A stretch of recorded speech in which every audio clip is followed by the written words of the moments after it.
figure out someone's brand voice. If they come to you and they're brand new and maybe they Mm-hmm. haven't done any content, they certainly haven't done any self-reflection to figure out what their brand is. How do you Mm-hmm. help them? I mean, because Mm-hmm. that's hard. It is. Yeah. So I mean, honestly, you glean a lot just from talking to people. So even just in the interactions that I have with my clients, that will help me. And I record those conversations so that I can refer to that when I'm writing content for them. Honestly, reading content that they created still is one of the best ways for me to get a lock on someone's voice. When I work with a new client, I always want their brand voice guidelines. So yeah, it's understanding their content and how they talk, but also I have a list of questions I go through. What are the words you want to make sure are consistently used in your content? What words do you want to avoid? And I usually find that I have to lead people through those. So just really getting people thinking about that and really how they identify personally, but also as a brand. Welcome to the Turbo Branding Show, where we help you ignite your growth by leveraging your brand to grow faster, easier, and more successfully. I'm your host, Sue Kirchner, and today I'm welcoming Alison Ver Halen to the show. So let's jump in and turbocharge your brand. First, thank you so much for being here, Alison. I'm excited to have you. Thank you so much for having me. Yeah, and I think we're going to have a great conversation about content marketing and brand voice, and maybe even touch a little bit on AI. But My favorite first, topic. it seems to be the buzzword, It but is. yeah. Anyway, but first, let me tell listeners a little bit more about you, Allison, and why you're the perfect guest to talk about stories, the shift in content marketing, and like we said, how do you use AI as a tool in content creation? So, Hmm. Allison majored in English and psychology without realizing she was getting the perfect degree for content marketing. And it wasn't until a few years after she graduated when a family friend asked her to write a blog post for his law firm that she realized she could make money doing what she loves. So fast forward to today, and Allison is still writing blog posts, as well as website landing pages and emails, but also integrates SEO and marketing strategy into the content she writes to give her clients their best chance of attracting, engaging, and converting their ideal clients. So, absolutely lovely. All right, well then let's jump in. I want you, if you don't mind, can you share a little bit about your journey to becoming a content marketing expert? You talked about writing a blog post for a friend, but really, how did you get interested in content marketing? And I would even say, give us your definition of what content marketing is. Oh, that's the last one. It's the really hard part. Yes, yes. Yeah, so like I said, so I was between jobs at the time. And so I know I said family friend to make it easy. It was actually my roommate at the time, her dad, Okay, which is more complicated. So when I write my bio, I just say family friend. there. Yeah, so it was, and then I ended up between jobs. So I don't know, but I suspect that my roommate went to her dad and was like, Daddy, I need my roommate to keep paying rent. Can you please help? Yes. So he was just giving me stuff to do around his office until I got back on my feet. And one of the things he needed was someone to write blog posts for his law firm. And he knew I had a strong writing background. So he offered me the gig. And I was like, wait, I can get paid to write? Seriously? Yeah. Yeah, let's do that. So Steve had been writing the blog posts himself up to that point. So Okay. my first task was to read the blog posts and get an idea of what the heck I would be writing about. And they were so bad. Like they started off fine, but then two or three paragraphs and they would switch to something seemingly completely different. And I'd be like, wait, what? Yeah. How did you Right. get from that to that? Right. So I did eventually figure out how we got from that to that, but only because I was being paid to sit there and figure it out. If I had been a prospect, I would have been like, you know what? I'm going to go find somewhere else to find what I need because this is not helpful to me. So I went back to him and was like, yes, I can absolutely take over your blog post for you because I know I can do a better job than this. And this was back in like 2012, maybe 20, I can't even remember exactly, 2012, 2013, somewhere around there. Yeah. So that was in the days of you put up a halfway decent blog post once a week, every other week, and you're good to go. Right. So actually at the time, what we were just doing was covering cases in the news that were similar to the cases It's firm. worked on. Yeah. And I would just repurpose it for a blog post and have a little call to action at the end of, hey, if you need someone who does this, guess what? We do this. And so my focus was the story, like, okay, here's what happened. Why did this happen? How did we get here? Why is this so disastrous for, at least one party involved, if not both parties? And then how can we get to a resolution? Yeah. And, there's the lawyer who will help you resolve it. There's also the lawyer who will help you avoid that situation. So maybe call us for that. Right. So there was the story aspect, which I think has been very powerful in all of my marketing. And like ever since then, it's been story, story, story. That's been a huge focus of everything I do for my clients. Yeah. But also making sure that it's really accessible. I mean, lawyers are not the only ones, but we all know the lawyers who tend to jump into the Latin and the jargon and the acronyms and stuff that, it suddenly feels like they're speaking another language. And, like I said, Latin, sometimes they are literally speaking another language. Yes. So my job has always been to translate it for the average person so that, we don't feel like, we're talking over their heads. They really have a good grasp of what it is that we're talking about. And then the next level has been not just so they can understand it, but like what's the language they use in day-to-day life? What's the language they use to describe their problem? Can we imbue that language into the content that we're writing? Which is not just great for SEO, it's also great for it's such again, my psych major comes in here with like that is such a tribal thing. Uh-huh. Our brains will lock in on that without us consciously realizing that that's happening. It's all on a subconscious level that we go, this is my person. Sue is my person. I can't tell you why. I can't put my finger on why Sue is my person, but I can just tell that like Yeah. we're aligned in We some major ways. relate. Yes. Yeah, and it all comes back to the language that you're using. When you're using the same language they use, and I don't just mean like, English, Spanish, Latin, French, whatever. It's, do you swear? Do you not swear? Do you Right. use, happy bubbly language or do you use really professional language? Yeah. All of that, it has to be, you have to decide what it's going to be in your content and then be really consistent about it. Because once you lock in what that voice is for your ideal client, everything flows from there. Yeah. Well, let me ask you that. So, to expand on that a little bit further, because that is something that I work on with my clients is, Mm-hmm. how do you determine what is your brand voice, right? Mm-hmm. So, and part of it has to do with your culture, your personality, but you need to lock in on, as you said, do we use professional terms? Do we use humor? Do we use Mm-hmm. slang? Those kinds of things. But how do you were able to sit down and read the blog post, let's say that the lawyer who was hiring you had, so you could kind of dig a little bit into the language and things like that and their tone. But how do you figure out someone's brand voice if they Mm-hmm. come to you and they're brand new and maybe they Mm-hmm. haven't done any content, they certainly haven't done any self-reflection to figure out what their brand is. How do you Mm-hmm. help them? I mean, because Mm-hmm. that's hard. It is, yeah. So I mean, honestly, you glean a lot just from talking to people. So even just in the interactions that I have with my clients, that will help me, and I record those conversations so that I can refer to that when I'm writing content for them. Honestly, reading content that they created still is one of the best ways for me to get a lock on someone's voice. I do. That is always something that I struggle with because I go to, when I work with a new client, I always want their brand voice guidelines. And because I tend to work with solopreneurs and small business owners, I get a blank look and a brand voice. What now? Yep. I go, okay, we have to start from the beginning. So yeah, it's understanding their content and how they talk, but also I have a list of questions I go through now as far as, how would you define your ideal client? What would make someone not your ideal client? What are the words you want to make sure are consistently used in your content? What words do you want to avoid? And I usually find that I have to lead people through those because they're like, oh, there are no words that we want to avoid. Well, okay, are you good with swearing in your content?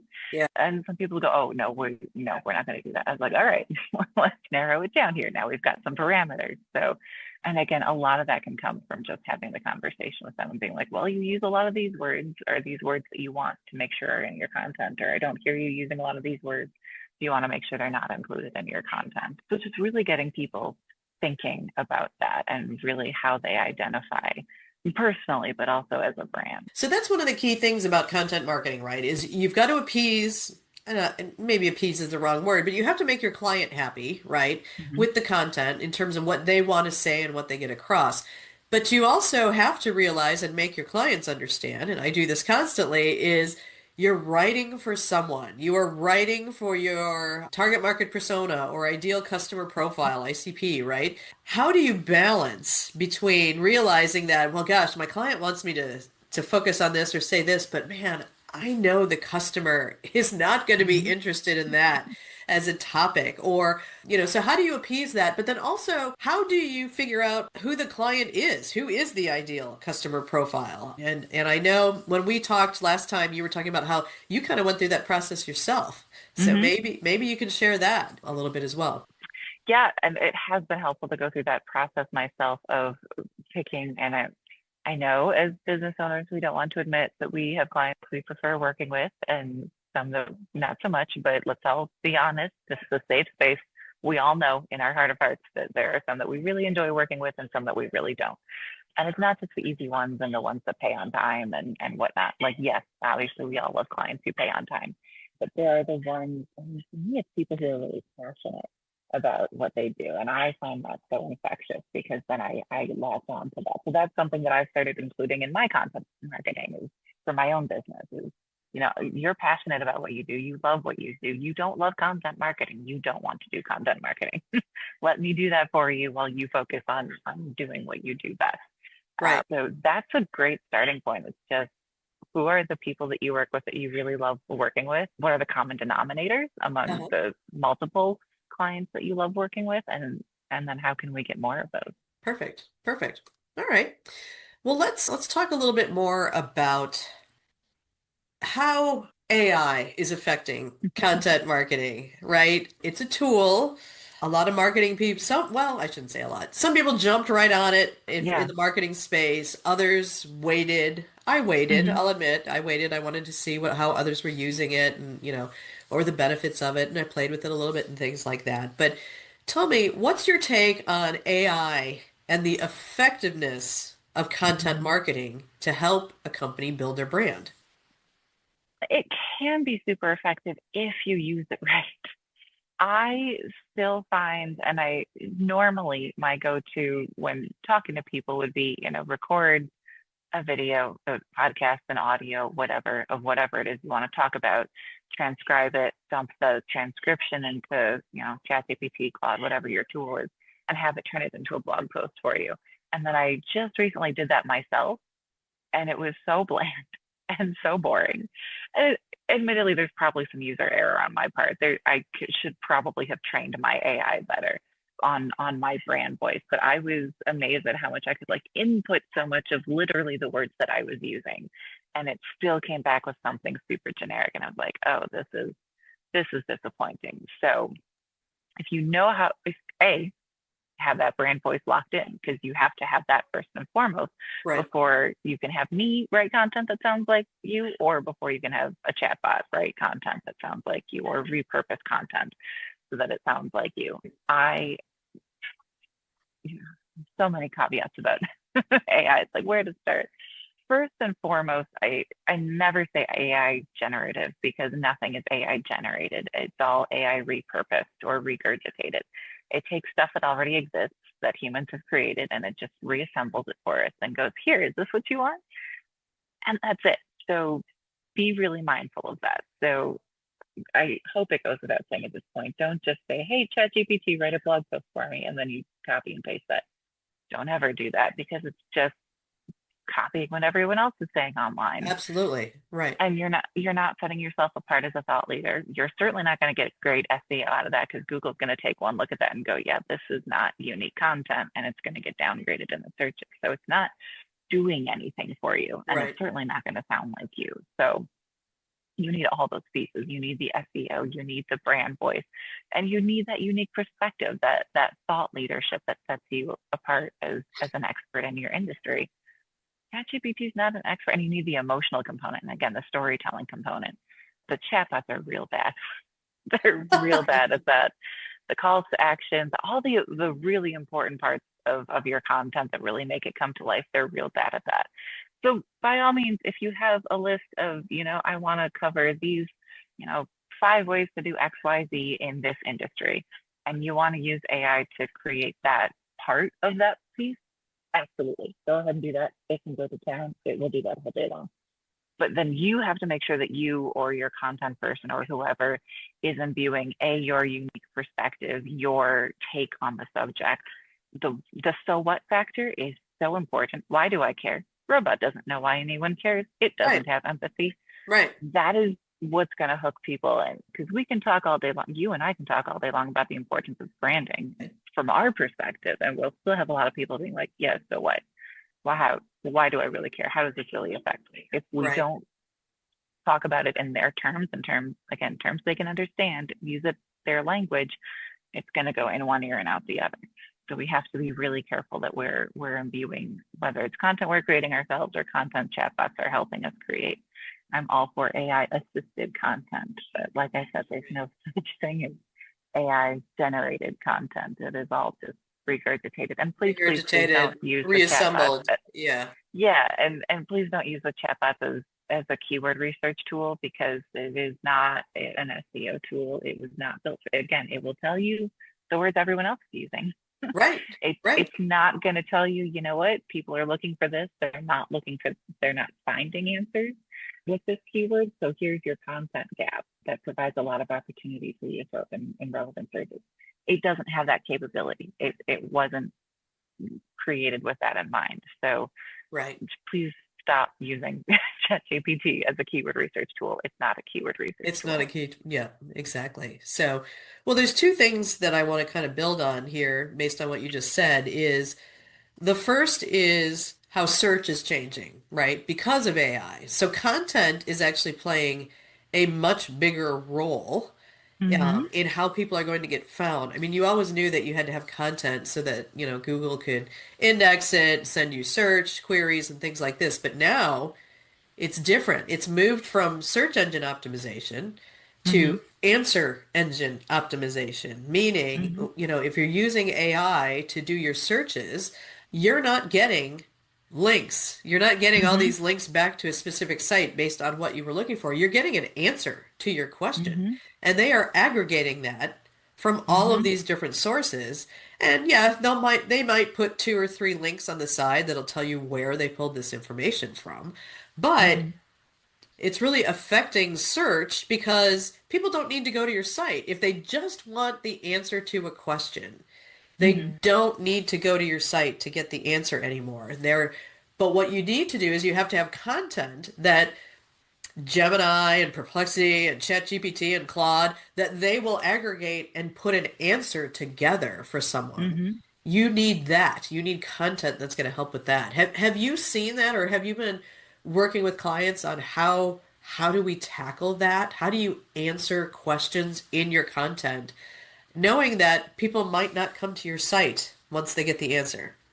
Yeah, it's a real catch-22, because you do need content not just for SEO, but also for the real life people who, when they do eventually get to your website, even if it's like a referral, like, if Sue refers someone, says, Allison is awesome, here's her website, check her out. They're going to go to my website and check me out.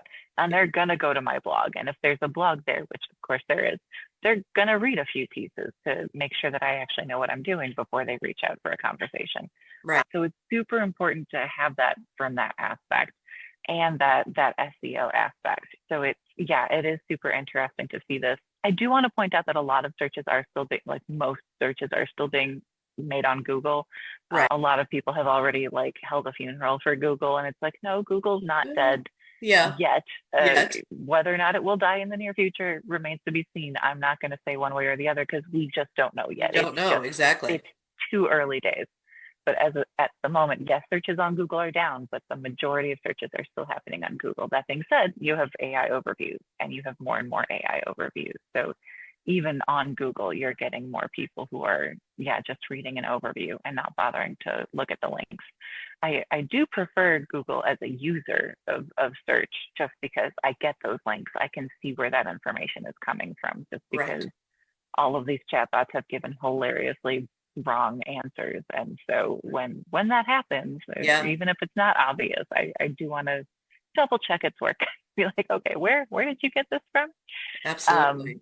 so yeah, there's a certain amount of what's old is new again, which is that, again, create content that answers people's questions. At the end of the day, that's all the chatbots are trying to do. So as long as you're doing that, the chatbots will figure it out. Google will figure it out. I think the main difference with the chatbots is the interactive piece, because Okay. not only are you getting a summary, you're getting people who then will be like, all right, well, if this is true, then what about this? Or you said such and such, but isn't this also true? Or I heard such and such over here. How does that relate to what you told me? So they're digging deeper, but they're Yeah. not necessarily digging deeper into it on your website. They're Right. doing that in ChatGPT and Claude. Right. So that is also something to be aware of in terms of the content we create. I mean, I again get really annoyed with the like GEO and AI SEO terms and all of that because I'm like, it's still SEO people. It's just a different search engine. But like Right. you said, it's an answer engine optimization. It's not just about search. It's about I'm looking for an answer, Looking and for an answer. Right. they just give them an answer. So that has led to phrasing more of our stuff as questions Okay. in the subtitles, which again was kind of always good practice just for, you know, keywords, search Right. terms. A lot of them are questions. Right. And voice search is another way. Like I think there's a lot of what we're saying here that has been foretold in the way that Google was updating. Voice search is a big one. You ask Okay. questions verbally different from how you put it into a search bar. And the way that people are using ChatGPT and the various chatbots is very similar to voice search. It's more full sentences and questions and asking questions about the answer that they get. But we also saw that with Google, the featured snippet, which has since gone the way of the dodo because it's been replaced by AI overviews. AI. But Yep. it used to be if I just want to know how many teaspoons are in a tablespoon, and I go to Google, Google's going to give me that answer right on the page. And now all the websites that were like, here's how many teaspoons are in a tablespoon, they're not getting that traffic because it was in that Right. featured snippet.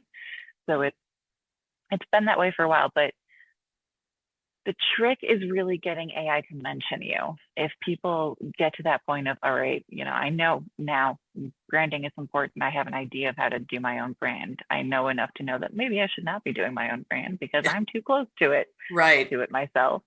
So now where do I go? Who's like the best branding person in this area or the branding person who, works with these industries or these kinds of companies?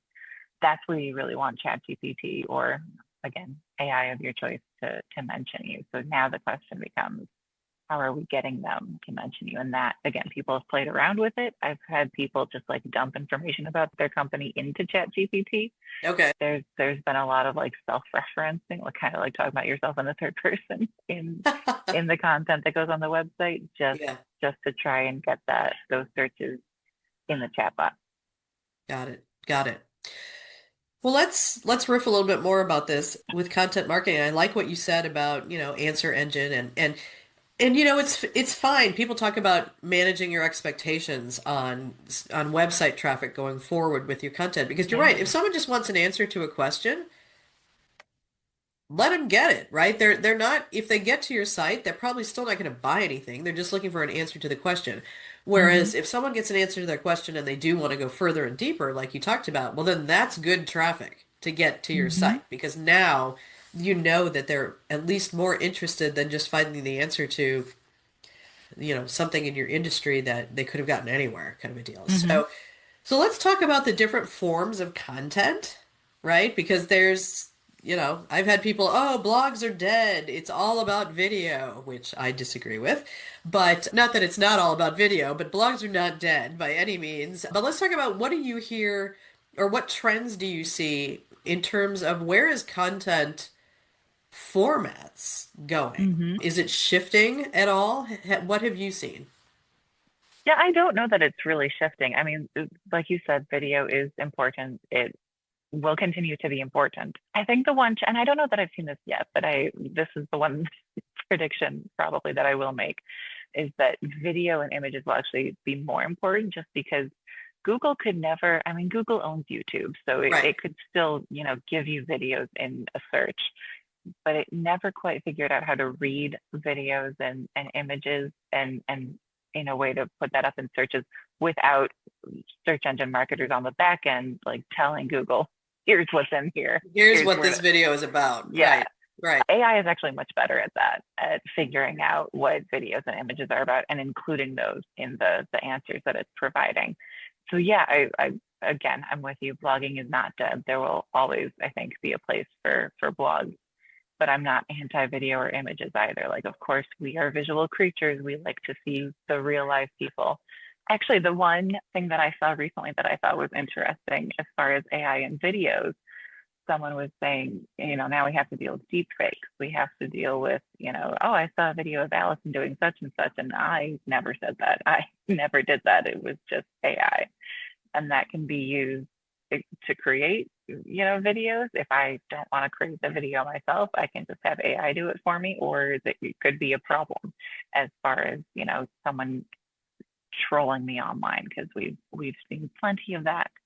And so one tip I've seen is the imperfections, is leaving in the ums and the uhs, and maybe having something in your background that's a little sloppy, so that there is no way that people that AI can really replicate that. And I think in a way there's, as with digital marketing, as the more we get online, the more people crave that human to human connection. And I think Right. we had like a really brief period of social media being everyone like really super polished and buttoned up and only showing their best selves. And it pretty quickly went from, you know what, actually, my life's not that great right now, and I'm struggling with such and such, and I'm living my life online. So I'll talk about it online. And people resonate with that because we all have those times. Right. And so seeing that, someone is admitting that their life is not 100% perfect, it's like, oh, they're like a real human. And I think AI is going to, again, 10x that. The people are going to learn to sniff out AI real fast. They're going to learn to sniff out the AI regurgitated content. Yeah. And the videos are another iteration of that. If something looks too polished, if it looks too perfect, people are going to go, that a real person? Whereas, you might flub a word, and yes, you might feel stupid, but guess what? Everyone has flubbed a word now and then. Everyone knows that feeling. And so when they see you doing that, that's going to prove to them that like, oh yeah, no, Allison really did create this video. It's not a robot. Okay, cool. So Right. that was a long answer to your question, No, I loved but it. I loved it. And I'm going to build on that and say, so me being sick and having a really bad cold is actually authentic, right? there In you go. this particular content piece. So I apologize to my listeners that I sound so terrible, but and I apologize to you, Allison, for, sounding nasally. But I But like we that know that it's because real. It's really Sue. it is really me. But I like that because the way your content stands out, like you said, going forward, AI regurgitates things. Hmm. But in order to be authentic and in order to prove, right, that AI did not generate this, I think it's funny that it's like little mistakes here and there make you more Hmm. human and differentiate you. But it's also your personal stories, right? It's Hmm. also, AI can't make up a case story for you. So only you have the experience that you have, only you have the viewpoint that you Hmm. have. And that's what needs to come out in your Hmm. content. Again, whether it's video or it's blog posts or website copy or social media posts or things like that. That's how you stand out with your brand these days because people are so tired of fake or inaccurate information or the same old type information. So, like you said, the way to stand out is to be more human, and to be more human is to makes, a flub here and there, but it's also to say, let me tell you my stories, right? Hmm. And that's how you really do stand out and say that this was not AI generated. So, well, Hmm. I've got like two questions left for you because this has been great. The first one I said is, okay, so you're a small business owner and they're like, "Oh, I know I need content. I've listened to Hmm. Allison, I've listened to Sue. I know I need to be putting my stories out there and have more content marketing, but how do I get started? How do I work with a writer like you? What do you want from a client when you just start working with them so that they have expectations on what they need to do to make you Hmm. successful for them? Hmm. Yeah, well, I mean, like I said, the first thing I do, especially for a solopreneur or a small business owner where they are the brand, the first thing I want to do is look over the content that they've created. If they have videos that they've recorded or podcasts that they've recorded, those are also awesome for me to listen to get an idea of their voice. I think the number one thing that I look for in a new client is an understanding that it's not going to happen overnight. There is no like, yeah, let's start working together and then immediately we'll get on the first page of Google and we'll get all this traffic and my business will grow. It's a long game. So first and foremost, understand that it's a long game and it's gonna take a while. So we have to invest in this. Right. for the long term. So for that reason, I have a minimum of 6 months that I work with clients, Okay. just because that's about when you start to see results. I mean, ideally, we should work together for at least a year, because that's when you're really going to start to see results. 3 to Right. 6 months is usually when the rubber hits the road, Okay. and you start really generating results. But yeah, understanding, and again, you don't have to understand your brand voice, because that's part of what I figure out in that process. Okay. But yeah, having an idea of your ideal client and the people that you want to work with more is super helpful, because that also will go into all of the content that I create for you. Excellent. Excellent. Well, I appreciate that. So this has been fascinating, and I hope a lot of businesses out there are listening and saying, yeah, yeah, content. I need more content, and how do I be authentic? So, but the last question I have for you is something that I ask all my guests, and not to put you on the spot or anything, but since I love honoring small businesses that are doing a great job with their branding, is there an organization that you would want to give a shout out to that you are just like, wow, they do a really good job with their brand? Yeah, actually, can I shout out a nonprofit that I Sure. actually volunteer with? Yeah. It's This Girl's Story, which is a magazine. It's a digital magazine, completely run and edited, and all the content is created and edited by teen girls. And the person who founded it and is running it, the executive director, actually has a background in graphic design. So she has been very clear about, like, these are our colors, these are our fonts, these will go in all of our content, all of our materials. Yeah. And then she got me on board as a volunteer fairly early on as a mentor, but I have also been doing some coaching and some working with her as far as, here's what you can do with blogging. And they spend blogging every week, which makes me so happy. And they've got the Yeah. newsletter going out, and they're really active on social media. And that, again, and maybe because it's a nonprofit, I think what they've really gotten well with their brand is not just the consistency, but they know that this is for teen girls who are looking to, connect with other teen girls, looking for ways to amplify their own voices, and really develop and strengthen their own voices. So it's front and center in all that they do, and it's really obvious that that's who they serve, and what they're doing. I think as business owners, it's really easy to get stuck into, this is what I do, and this is who I serve, and me, and Right. I get it. You have to market yourself, but marketing isn't really about you. It's about the client. Right. And that's something that they've done really, really well. Excellent. Excellent. Well, good. Well, thank you so much for spending time with me today and sharing your adventures in writing and brand voice and authenticity. So, after listening to this podcast, if anyone is interested in learning more about content marketing and specifically in working with you, how can they reach you, Allison? Yeah, well, my website is AV, as in my initials, Alison Ver Halen. So that is avwritingservices.com. And you can reach me directly at info@avwritingservices.com. You can follow me on LinkedIn. I'm very active there. I think I'm the only Alison Ver Halen on there.